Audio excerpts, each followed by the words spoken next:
ಸನಿಹ ಬಂದರು ಗೆರೆಯ ದಾಟದೆ ದೂರವೇ ನಿಲ್ಲುವೆ ನಿರುಪಾಯ. ನಲ್ಮೆಯ ಜೀವವೇ ನೆಮ್ಮದಿ ಕೋರುವೆ ಎದೆಯಲ್ಲೇ ಬಚ್ಚಿಟ್ಟು ಗಾಯ. ಆಹಾ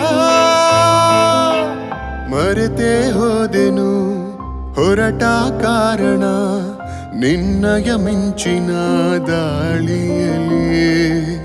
ಕ್ಷಮಿಸು ನನ್ನನು ತಪ್ಪು ನಿನ್ನದೇ ಬಿದ್ದರೆ ನಿನ್ನದೇ ತೋಳಿನಲಿ.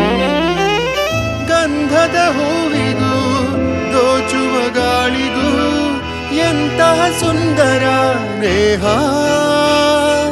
ಆಹಾ